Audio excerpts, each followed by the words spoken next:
With children with speech sound disorders. Today's episode is for you. I'm going to share 3 ways to make speech sound disorder home practice engaging and effective. So I'm going to share with you, in full disclosure, 3 materials that I use from my SIS membership, because not only am I the creator of the SIS membership, I am also a member, and it has been such a game changer for me. It has totally changed my practice, having educationally rich materials that treat the whole child in one email every week at my fingertips. It has allowed me to be present and focus on the child, focus on the interaction. That is where the magic is going to happen. So I'm going to share with you the 3 home practice materials I use. They are all from my SIS membership, and it gives the parents and the child some flexibility, because what works for one might not work for another. Before we dive in, one thing I don't do is I don't use the child's core vocabulary. I don't use words that are common in the child's vocabulary, such as their brother's name, their dog's name, things that they have been saying incorrectly for a really long time.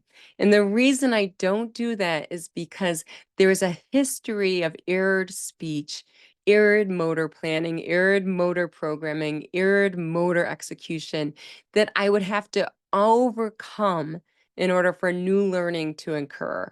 So it's going to interfere with new learning. So I always like to pick words that are novel, that the child typically doesn't use in their vocabulary. And then I have a blank slate from which I can build new habits. Because practice makes perfect, and practice also makes imperfect. You do not want to use words that the child commonly uses or commonly misuses, because these words have a history that is going to interfere with new learning. You want a blank slate. And that's why some effective programs, such as Patricia McCabe's REST program, use nonsense words. Why use nonsense words? Because they do not want to have to overcome previous errored learning. I like to use novel verbs such as scrape, because I want a blank slate to build these accurate motor plans and motor programs. So if any of you are saying she doesn't use functional vocabulary, that's on purpose. I'm not using functional vocabulary. You're absolutely right. The reason for that is because of the interference of new learning from the previous errored patterns. We do not want to build new learning on top of that because of interference. Okay, so let's dive in to these 3 approaches that I use for home practice. Now, when it comes to home practice, our goal is daily practice. We know from the research that we don't want the child to be spending 1 day a week practicing for an hour.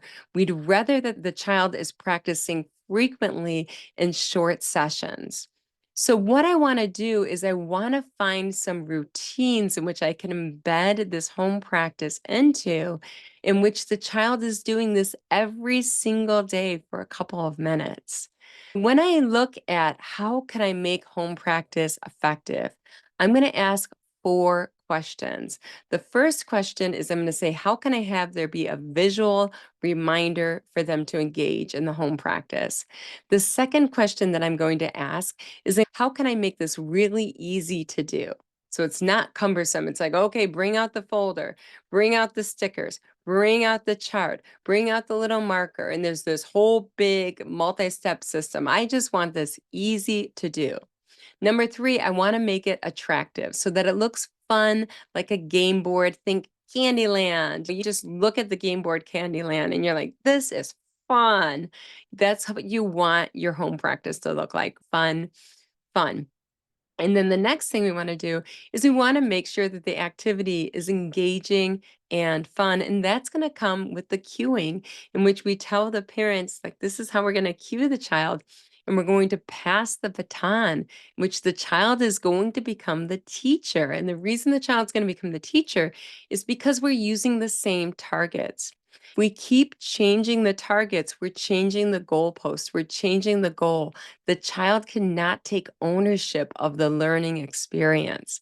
So having the same treatment target for the child to learn and not focus on what they're saying, but rather how they're speaking is what we want. And you can do that by having consistency and using the same targets.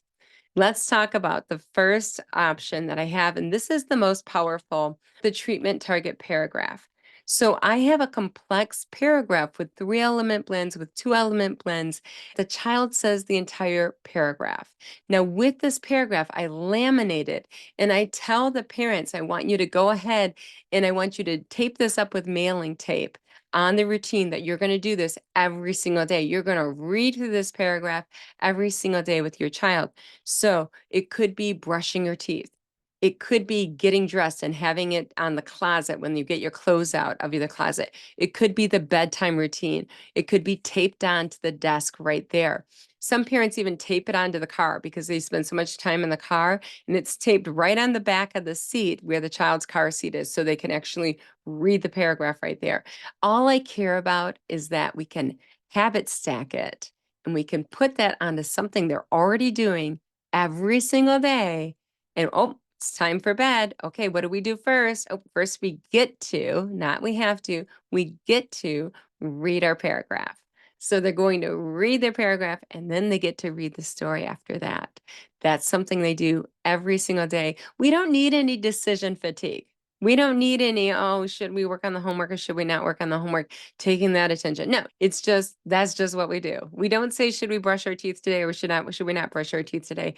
We just brush our teeth every day. No decision fatigue. That's how we want the home practice. Now, that said, I want to have another option because what I've found is some kids are like, no, the paragraph is something I do with Miss Kelly in speech therapy, not with you, your mom or dad. Like they're really kind of rigid about that. Nuh-uh, not in my house. This is what we do in speech therapy. So if that's the case, what I have in my membership as well is every month we send out these flip books of consonant cluster blends. Every month is something different. So there's only going to be 8 cards for the child to read. Once again, every single day. Find a habit, just like before. You're going to find that habit and you're going to go first. We get to read through our cards. Boom, boom, boom, boom, boom. Then we get to read our storybook. Then we get to have breakfast. The reason there's only 8 words is because we want the child to actually learn the words so that the child becomes the teacher and the child is reading the words all by themselves by the end. That's where the fun factor comes in. When I make these little flip books for the kiddos, I like to use these colored rings. These are 1-inch rings. They're really cute. You can get them in plastic or metal. And the children like picking their own color. It makes it more interesting. What's your favorite color for the book that we're going to make this week? Okay, let's make your book.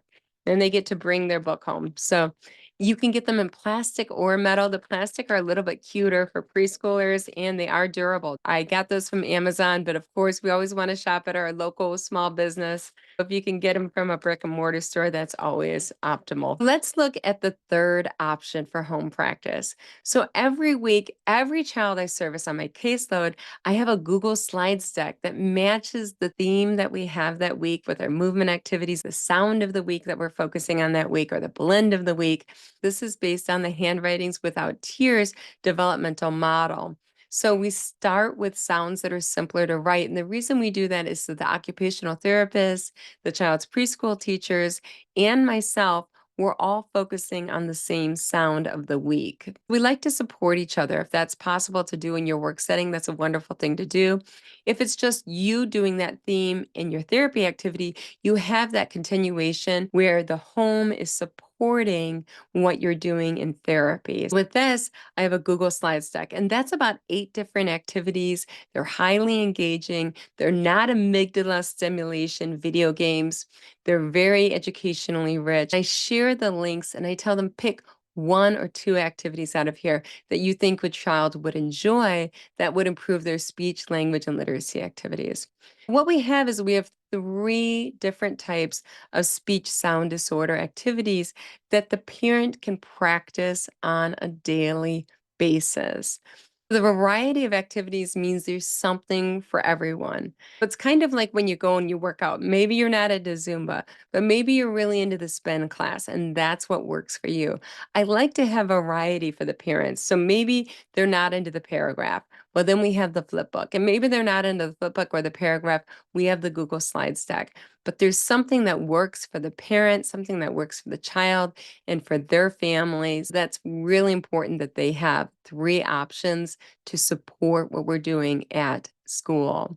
So, why is this so important? And that's because the research indicates that you do have better outcomes if parents are completing home practice. We are going to have better outcomes in speech sound disorders, which is, as I've said before, not at all a surprise because we know that frequency trumps when it comes to speech sound disorders. It's a fine motor, complex activity that requires practice, practice, practice, practice, practice to develop automaticity. In a similar vein, what we're doing with the speech sound disorder targets is we want to keep a level of sameness to it. You don't want to be having the child learning a new song every day to develop accurate motor planning, accurate motor execution, and to develop automaticity. What I do when it comes to these speech sound disorder targets is every quarter of the school year, we change the paragraph. So I send a new paragraph out that has some different clusters that we're focusing on. When it comes to our consonant cluster deck, every month we have a different cluster deck that we're focusing on. So we're keeping things the same enough so that the child is able to have some automaticity, enough so the child's able to take ownership and be in charge. And you're the teacher now. You're saying the words all by yourself. You're reading the words all by yourself. That is so important. But we also have some variety, not a lot of variety, but some variety in realizing that you could have habituation. It's sort of like when you work out every day and you do the same workout, your body gets accustomed to it. So it's not shocking the system. It's not creating muscle and creating the gains as it had when you started. I like to add a little bit of variability, but not too much. And that's because it's so important that the child takes the lead, that the parent's able to pass that baton of that paragraph over to the child so that the child's reading the paragraph and the parent is taking on the role of supporter. It's important that this flip book, the child is able to read the flip book and that the parent is able to take on the role of the supporter, not the leading role. It's important also with the Google Slides activity that the child's able to take on the role as a leader. So there's some consistency in the activities, but variability is built in as well. So those are three ways that I do speech sound disorder home practice. It's been working really well for me because everyone has something they like. Now, I will tell you from my clinical experience, what I found the greatest gains has been with parents who every single day, one time, one time a day, that's it, they read the paragraph with their child every single day. They have taken it, they've habit stacked it. And what that means is they've taken it and attached it to a habit that rain or shine, they're going to be doing every single day. However, I've also seen really great gains from the flip book, and I've seen really great gains when it comes to the Google Slides decks. But the greatest gains I have observed anecdotally has been with the complex paragraphs. And we've talked about that before, and I believe it is because not only are you improving the child's speech, but you're also improving the child's language and their verbal working memory and their literacy skills. When the child has a verbal working memory improvement, that means that they hear something and they're able to express longer, more complex pieces of information after hearing it. You can see when you have a word such as caterpillar. The word caterpillar is actually like caterpillar. It's kind of like four syllables or four words, if you will, put together. So you can see that if you don't have a very good verbal working memory, where it's just like, okay, I can't I can't remember and sequence those 4 words and then express it, it's going to impact your articulation. Many preschoolers, if they have a language impairment as well, they have problems with those multisyllabic words.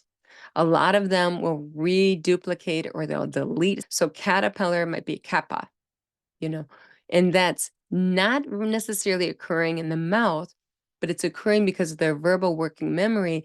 It's too challenging for them to take and process 4 syllables, put them in order, and then express them. So that is really where the breakdown is occurring, not in the articulation, but it's occurring in that verbal working memory piece of it. So when these children are learning paragraphs of speech and they're developing automaticity in that, what you're doing is you're not only improving their language and literacy, you're improving their verbal working memory, which will then improve their articulation.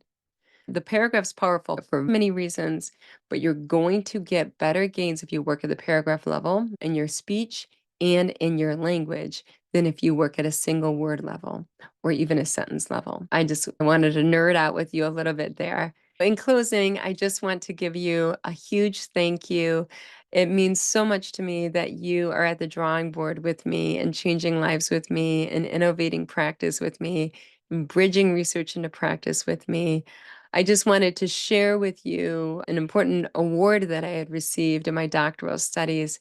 It was the Professor Mark Ellen Corland Scholarship, for which I'm extremely grateful, for special educators that are putting research into practice. I couldn't do this if it wasn't for you being there at my side. You are not alone.